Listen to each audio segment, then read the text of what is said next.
What's the best way to study for the IELTS exam? The answer to that question depends a lot on you, on your English level, on how much time you have, on what kind of band score you're hoping to achieve, right? So everybody's study plans will be a little bit different. In this lesson, I'm just going to give you some advice about different aspects of your study that you should focus on in order to get the most out of your studies and to make a realistic plan for you. Okay, so we're going to focus on two basic elements of IELTS study in this lesson. The first is just learning the exam, learning the test. This involves learning about format, right? The different types of questions, what the directions will be, all of that kind of thing.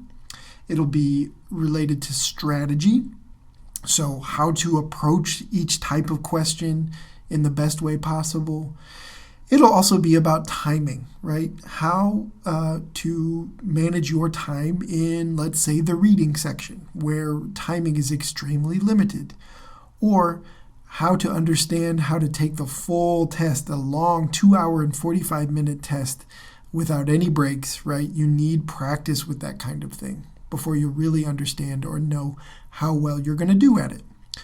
So if your English skills are already as strong as you want them to be, okay, and all you really need is to learn about the test, most students will take about 1 to 3 months in order to really learn the test deeply. After that amount of time, you'll have enough practice where you can really, on test day, know that you understand the test fully. Okay, some of you have less time than that. Others may want to take more, but 1 to 3 months is what it takes most students to achieve that goal. Now, if you need to develop your English skills, so not just learn about the test, but really get better at speaking or maybe at writing or at everything, right? If your English needs to be stronger to get the band score you need, then it's going to take you more time. You're going to have to get experience doing the things in English that you need to work on. In other words, if you need to be a better speaker to speak more fluently, that won't happen, obviously, unless you get a lot of experience speaking. So, if that's your case and you need to really develop your English skills, it's going to take you longer. It's going to take you months, maybe years to get where you need to be. It's important to be realistic about this and to make a plan for how you will get the right experience to improve in the areas that you're weakest at. All right, so let's get some more detailed and specific advice about these two areas, right? Learning about the test and learning English. Okay, so for learning the format, for learning about how the test is structured and the different kinds of questions on the exam, the best thing you can do is to study official practice materials, right? IELTS produces practice questions that they put on their website. They also have full-length practice exams that they offer in book form. I've got a link to some blog posts below that give you the sources for these and places to find these resources, okay? Look there for the official resources. You need to study real practice exam questions because those teach you the format better than any other type of question you can find. They're created by the test creators themselves. Some of them are even maybe real exam questions that have been used before. That's where you need to look to learn the exam format. Now, official materials are not as good for test strategy. They're good for practicing, all right? So you can practice your strategies with official materials.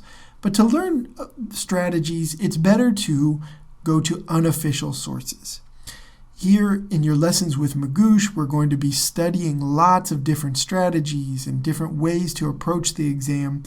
That's one source. You may want to look for others as well, books, other resources you can find online.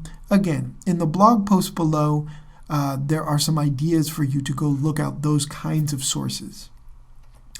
For timing, here's where we want to go back to those official materials, right? Timing includes stamina, and stamina is your ability to take a long test, right? This long 2-hour, 45-minute test with no breaks. You need to practice the real materials with real timing, right? You can't just study an exercise here or one section here or there and expect to really know how you're going to do the timing of the exam. At some point, you need to take full-length exams. Okay, so these can be from official materials, that's best, but you can also use unofficial ones. You need to take as many practice exams as you can. Not every day, you'll get tired, you'll hate it, okay?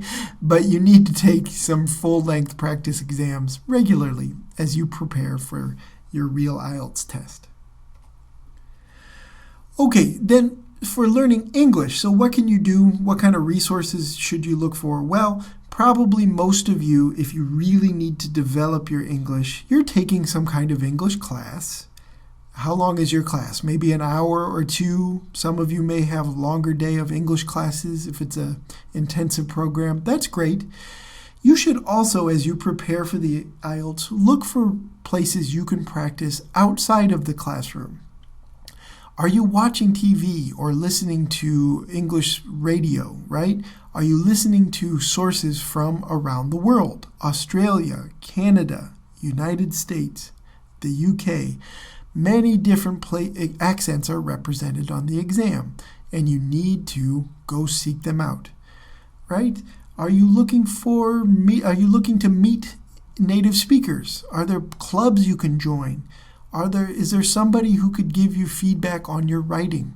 You need to be looking actively for resources outside your classroom to practice as much as possible. Okay? You should not just be focusing on grammar. Grammar exercises are helpful, sure, but they're not enough. You are going to be tested on how you use English on your IELTS exam, so you need to practice those things and get experience practicing. You should also be really focusing on your weakest skills. What is it for you? Is it writing? Is it speaking? You should be targeting that skill directly and getting extra help with it. Are there native speakers where you are? Can you find somebody, even if you have to just get a conversation partner online, right? Can you find some way to interact with native speakers as you prepare? It's a really important thing to do, especially for speaking and for getting feedback on your writing. As you practice listening material, you should, especially if you're taking the academic IELTS, focus on a high level, right? Academic sources are good. Good journalistic resources are important too. Again, in the blog post below, I've got some ideas for resources that you can use to really read and listen the type of material that will be on the IELTS exam. The goal is to focus your practice, to learn vocabulary, to learn the kinds of language that will be on the exam so you're prepared to the best of your ability.